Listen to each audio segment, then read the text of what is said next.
Welcome back, everyone. We're diving deep into the world of King David today. Using the book of 2 Samuel, we're going to uncover a man who was, well, he was both a legendary hero and a flawed human being. Yeah. 2 Samuel doesn't hold back. It shows David as a brilliant military leader, a poet, a man after God's own heart, but also as someone who made, colossal mistakes and experienced some deep personal loss. It's that honesty, that rawness that makes his story really resonate, even today, thousands of years later. So let's jump in. We start with the news of Saul and Jonathan's death reaching David, and the text really paints a vivid picture here, right? Right. The messenger arrives, clothes torn, dirt on his head. Those were classic signs of mourning in ancient Israel. It's more than just telling us David is devastated. It shows us. It's a powerful image. Absolutely. It pulls you right into the emotional weight of that moment. And then we have this mysterious Amalekite showing up with Saul's crown and bracelet, claiming he dealt the final blow. What do you make of that? Was he really there, or was this an opportunistic move? It's definitely intriguing. The text kind of leaves it open to interpretation. I mean, was he truly present at Saul's death, or was he trying to, capitalize on the situation, maybe curry favor with the likely successor? Yeah, this ambiguity adds this layer of intrigue and raises questions about the motivations of those surrounding David. Exactly. You start to wonder who's truly loyal and who's just playing the game. Okay, so how does David respond to this news? He doesn't just mourn, he composes this incredibly moving lament for Saul and Jonathan. It's beautiful poetry, wouldn't you say? Oh, absolutely. It reveals the depth of his feelings for them both, especially for Jonathan. It's more than personal grief, though, right? This lament, it's also a political act, a carefully crafted message to the people. You're right. By publicly honoring Saul, David is, in a way, he's demonstrating respect for the fallen king and kind of subtly strengthening his own claim to the throne. He's playing the part of a leader who understands the emotional and the political complexities of the situation. A true master of the game.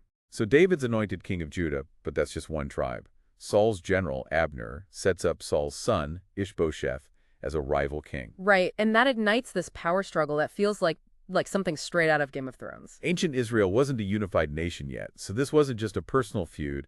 It was a battle for control for the entire kingdom.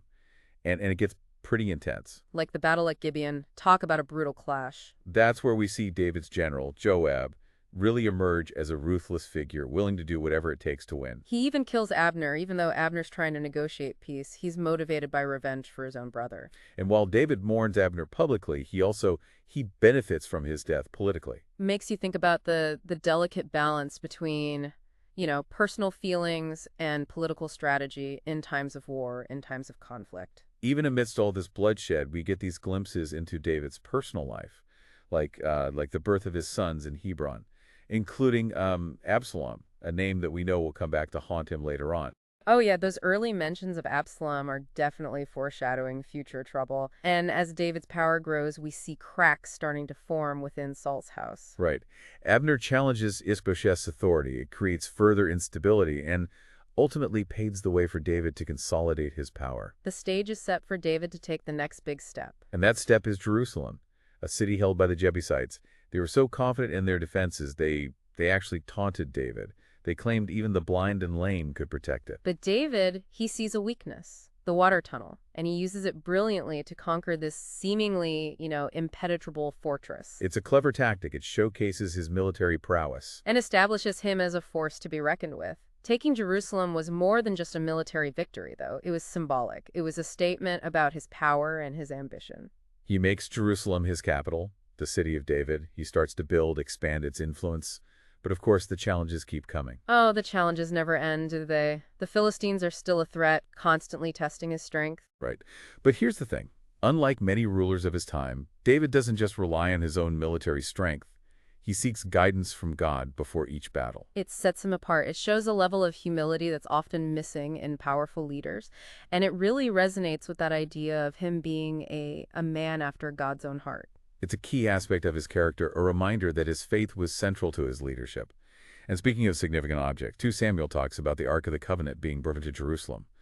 But this journey isn't exactly smooth sailing. You're thinking of Uzzah, right? He touches the Ark and, well, let's just say it doesn't end well for him. It's a stark reminder of the reverence and the fear surrounding the Ark.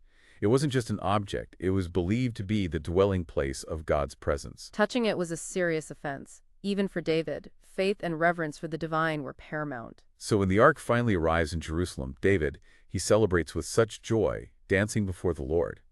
But his wife, Michal, she criticizes him for this dismark.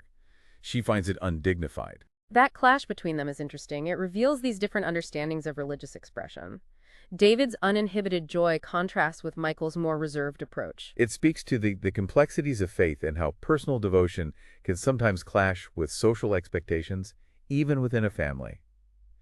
And now we enter a new chapter. A chapter that revealed a different side of David, a side that's far more human, far more flawed. This is where that heroic image starts to crack a little. He commits adultery with Bathsheba, and then he tries to cover it up. He even orchestrates the death of her husband, Uriah. It's a dark turn. It's a reminder that even the most revered figures are capable of great sin. But his actions have consequences. The prophet Nathan confronts David, exposes his sin, and prompts this genuine repentance.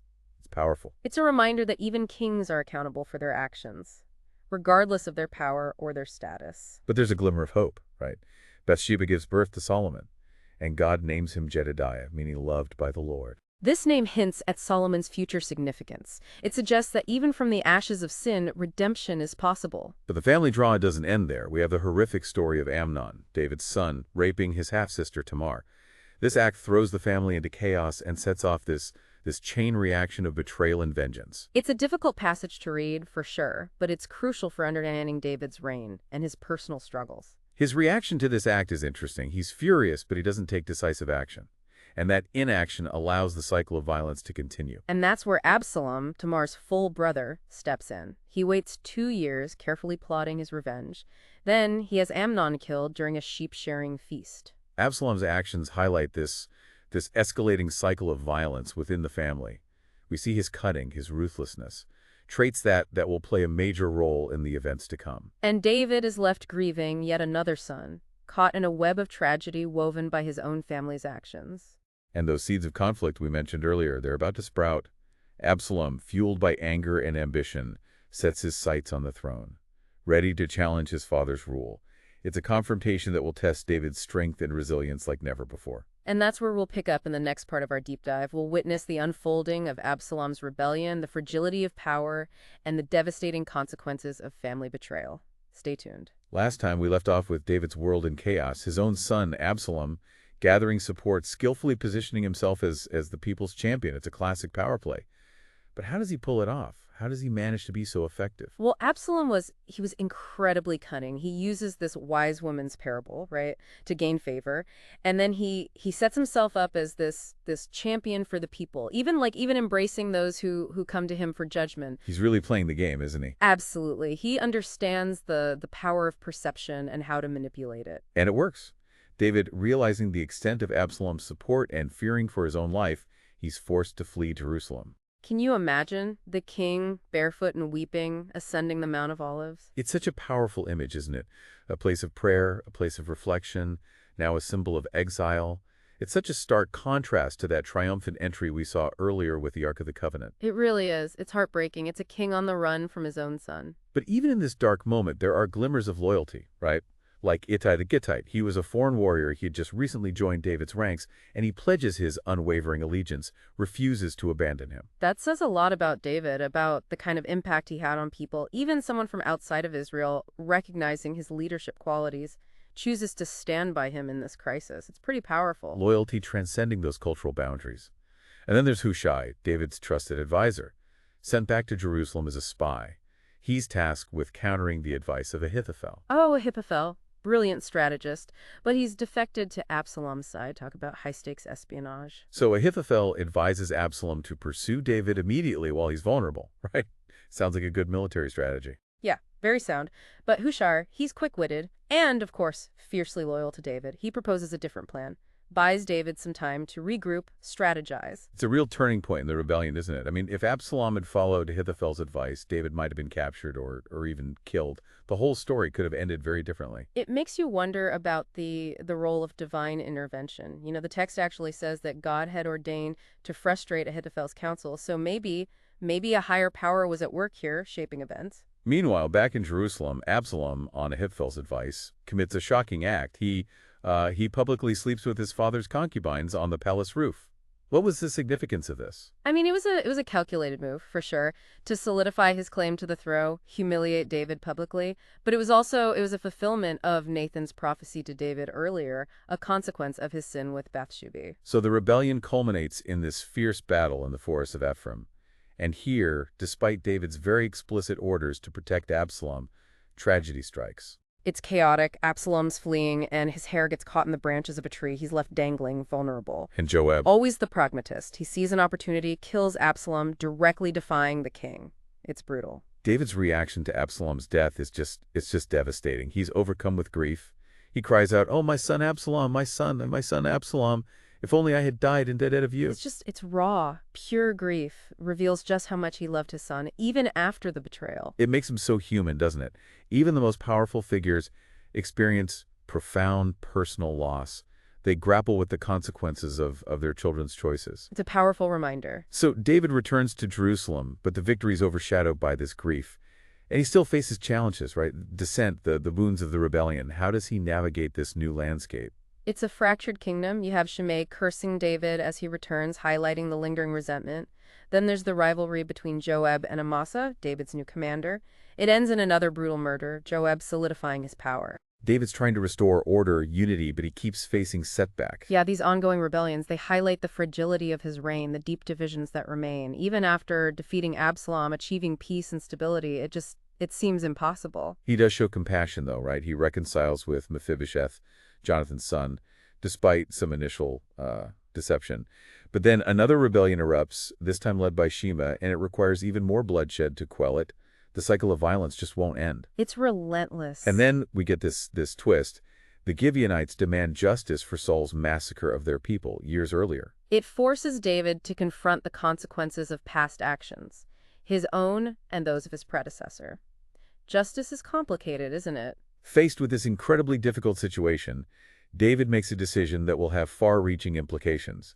He agrees to hand over Saul's descendants to the Gibeonites. A decision that shows his commitment to justice, but it also raises questions about the price of peace and the burdens of leadership.